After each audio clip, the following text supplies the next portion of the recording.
Chapter 1, The Background. In the bustling city of New York, James Wilson was a successful businessman who owned a massive technology empire. James was known for his intelligence and determination, but he was also known for making enemies quickly. At the same time, he had a complicated personal life. His ex-wife, Lisa, harbored a great grudge against him after their bitter divorce, and this grudge intensified when James gained custody of their only daughter, Emily. Chapter 2, Family Tensions. Emily lived with her father, James, in their luxurious mansion, but their relationship was strained. Emily felt that her father was only focused on his work and didn't care enough about her. Lisa exploited these tensions and persistently tried to reconnect with her daughter, further widening the gap between James and Emily. Meanwhile, James was busy dealing with his business rival, Robert Black, who was trying by all means possible to overthrow James and steal his ideas. The conflicts between them were slowly turning into a Cold War threatening to destroy everything in their path. Chapter 3, The Deceitful Partner. Within James's company, there was a business partner named Marcus, whom James considered a close and trustworthy friend. But Marcus was hiding a dangerous secret. He was secretly collaborating with Robert Black, providing him with confidential company information in exchange for large sums of money. Marcus was playing a dangerous double game, trying to maintain James's trust while betraying it at the same time. Chapter 4, Planning the Crime. Robert, Lisa, and Marcus began plotting to overthrow and kill James. Each of them had their motives. Robert wanted to eliminate his main competitor, Lisa wanted revenge against James and to regain her daughter, and Marcus wanted money and power. The three of them met secretly for several months, carefully planning every step of the crime to leave no trace leading back to them. Chapter 5, The Party. The night of the big party arrived, an annual event hosted by James in his luxurious mansion. Everyone was there, from business people to celebrities. The atmosphere was filled with joy, music, and lavish food. But behind this glamorous facade, the killers were lurking. Chapter 6, The Betrayal. At the height of the party, Marcus lured James to his office under the pretext of discussing an urgent matter. There, Lisa was waiting silently in the shadows. After a brief conversation, Marcus pulled out a gun and fired a single deadly shot at James, dropping him dead instantly. Marcus and Lisa hurried out of the office before anyone discovered the crime. Guests rushed toward the sound to find Mr. James dead in his office, with a bullet piercing his heart. Chaos ensued, while one of the guests called the police. Within minutes, investigation teams led by the renowned detective John Carter arrived. Chapter 7, The Detective. John Carter was a seasoned detective known for his intelligence and ability to solve the toughest cases. He was a man in his mid-40s, with brown hair and sharp eyes. Upon his arrival, he began analyzing the crime scene. He noticed the back window was open and there were muddy footprints near it. Carter questioned the attendees and began gathering information about Mr. James. James was a complex man with many enemies, both in his work and personal life. There was his ex-wife, his former business partner, and rivals who envied his success. Chapter 8, The Evidence. Carter started collecting evidence. The bullet used was of a rare type, leading him to believe the killer was a professional. Carter also found an old threatening letter on James's desk, written with the words, "You will pay the price soon." The letter was unsigned but was proof that someone had been planning to kill him for some time.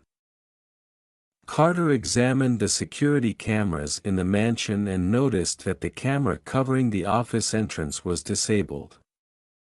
However, he saw a suspicious person leaving the party quickly after the crime. By analyzing the videos, Carter was able to identify this person as Marcus, a former security guard fired by James. Chapter 9, The Chase. Carter began searching for Marcus, but he had disappeared. Carter summoned his team to search for him, and they managed to locate him in an old apartment in the suburbs. When they arrived at the apartment, they found that Marcus had left shortly before they arrived, but he had left behind clues pointing to another location. Chapter 10, The Tensions. Carter followed the clues and found that they had been led to an abandoned building.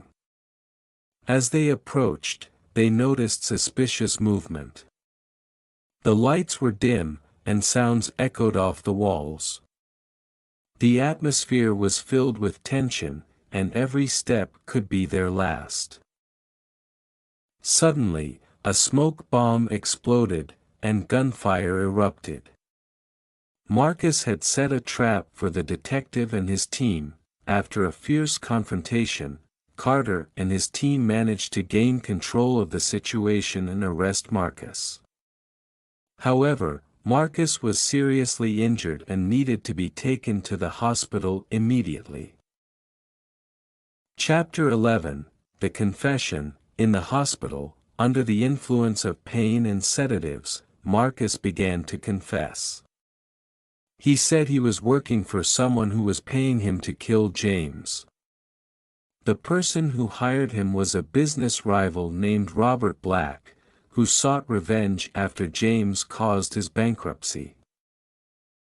But there was more. Marcus revealed that he had another partner, someone with deep knowledge of James's life. Under Carter's pressure, Marcus confessed that the other partner was none other than James's ex-wife, Lisa. Chapter 12, The Other Partner. Carter began tracking down Lisa, who had portrayed herself as completely innocent during the initial interrogations. After careful surveillance and analysis of her phone records, Carter found encrypted messages between her, Marcus, and Robert Black. The messages contained detailed plans on how to execute the crime and avoid detection. Carter confronted Lisa with the evidence, but she vehemently denied everything. However, she couldn't escape the truth. She eventually began to confess her role in the crime, explaining that she was seeking revenge against James after their bitter divorce and the financial hardships she faced because of him. Chapter 13, The Hidden Agenda. With Lisa's confession, Carter had a clearer understanding of the conspiracy. However, the intricate details of the plot left him uneasy. He suspected there might be another layer to the case. Carter delved deeper into the connections between Lisa, Marcus, and Robert Black, uncovering hidden financial transactions and coded communications suggesting that Lisa and Robert were part of a larger network. It became evident that their motivations were more complex and that their actions were driven by an agenda far beyond personal revenge. Chapter 14, The Larger Conspiracy. Carter's investigation revealed that the conspiracy was not solely about James's death. Lisa, Marcus, and Robert were part of a clandestine group involved in high-stakes corporate espionage and sabotage. Their objective was to acquire and control valuable technology that James had been developing. This technology had the potential to disrupt major industries, making it a prime target for powerful interests. Carter unearthed evidence linking the group to a shadowy organization known as the Syndicate, which had orchestrated numerous high-profile crimes for financial gain. Chapter 15, The Final Showdown. as Carter closed in on the remaining members of the syndicate, he orchestrated a series of raids to dismantle the organization. The operation was meticulous and required coordination with federal agencies. During the final confrontation, Carter and his team apprehended key figures within the syndicate, including Robert Black, who was found attempting to flee the country. With the major players in custody and the criminal network dismantled, justice was served. The technology James was developing was secured, and the threat to his legacy was neutralized. Carter returned to his role as a detective, knowing that while this case had been resolved, the fight against criminal enterprises would continue.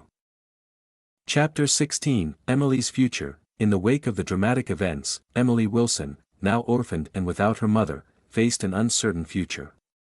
The death of her father and the imprisonment of her mother left her in a vulnerable position. The courts, aware of her situation, placed her under the guardianship of a trusted family friend, Margaret Thompson, who had been a close associate of James and someone Emily had known and admired. Margaret, deeply compassionate and well acquainted with Emily's struggles, made it her mission to provide the young girl with a stable and nurturing environment. Recognizing the emotional and psychological impact of the recent turmoil on Emily, Margaret arranged for counseling and support to help Emily process her grief and trauma. As the months went by, Emily began to slowly adapt to her new life. Margaret ensured that Emily continued her education and remained engaged in activities she enjoyed, helping her find solace in hobbies and friendships. The mansion where she once lived with her father was sold, and the proceeds were used to set up a trust fund for Emily's future, ensuring her financial security. Though the shadow of her parents' actions lingered, Emily found strength in her new beginnings. Margaret's unwavering support and the care of close friends and relatives provided her with a sense of stability and hope. Over time, Emily grew into a resilient young woman, determined to build a future defined by her own choices, not by the tragic legacy of her parents. Emily's journey of healing was gradual, but with the love and support she received, she looked towards the future with renewed hope. She channeled her experiences into advocacy work, aiming to support other children who had faced similar challenges. Her story became a testament to the power of resilience and the possibility of finding light even in the darkest of times.